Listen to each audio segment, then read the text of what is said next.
Photoshop provides you with some ready-made shapes. These shapes can be seen in the flyout for the rectangle tool available in the toolbox. Other than the basic shapes, some more pictures and shapes are included in the flyout. When we select the tool Custom Shape, the options for this tool can be seen on the option bar. Select the shape that you are interested in and draw it on the page. But before you do so, using the button Pick Tool mode, select the option Shapes. The option Fill lets you fill color in shapes. When you click on this option, further options such as No Fill, Solid Color, Gradient Color, and Pattern become available to us. We can select any option from these and fill color in the shapes.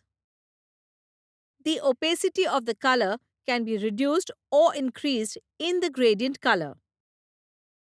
Also, how the color will be reflected, that also we can determine.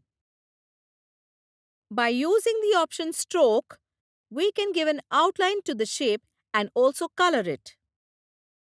In the option Color, we can see the same options that were available to us in Fill.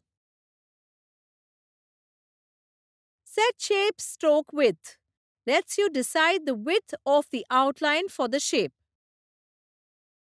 Set Shape Stroke Type lets you pick from the various types of outline options available. In this option, in the lower panel, we can see various stroke options.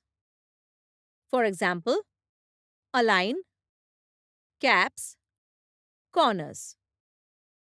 Let us now use each and see. The Align option lets you decide how the outline for your shape should be aligned. As in, should it be aligned to the inner side or towards the center or to the outer side? This can be decided using this option. If you have selected the stroke option to be made up of dots instead of a continuous line, then Caps lets you decide if you would like the dots to be circular or square. We can also decide how much space should be present between the dots.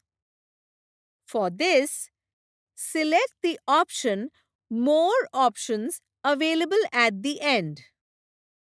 You will observe some options same as the previous options, in addition to some new options.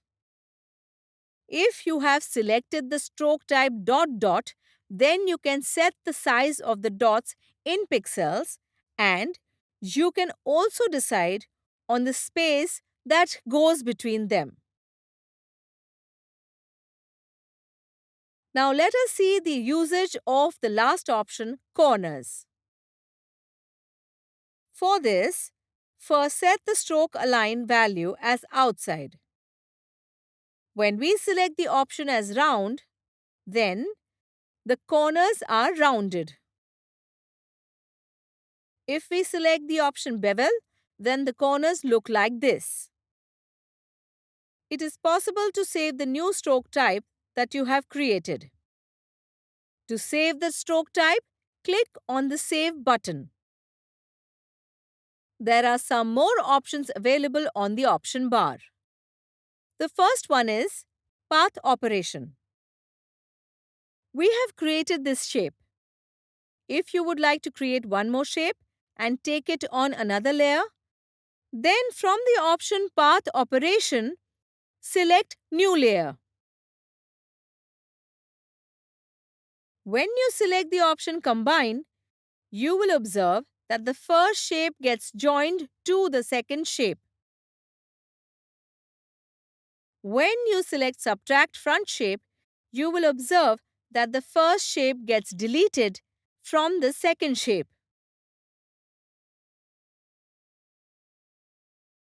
When you select intersect, you will observe that only that part where the two shapes intersect each other is colored. When one shape covers another shape, then you will observe that the shapes have a common path, like seen here. We will now learn about one more option, the merge shape component. We have already seen how two shapes can be combined, subtracted, or intersected. But we can still see the path of the two shapes. But when you use merge shape component, the path of the combined shapes is not seen. Pick tool mode. From this button, the second option is path. When this option is selected and we draw a shape on the canvas, only the path of the shape can be seen. It does not get filled with color.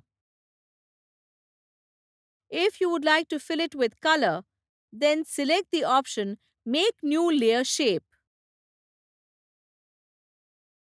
The shape will be created on a new layer and it will also be filled with color. We can also create a mask using the path. To do so, add an image to the canvas. Select any shape from Custom Shape and draw it on the canvas. Now, select the mask option. You will notice that the image has been incorporated in the path for the shape.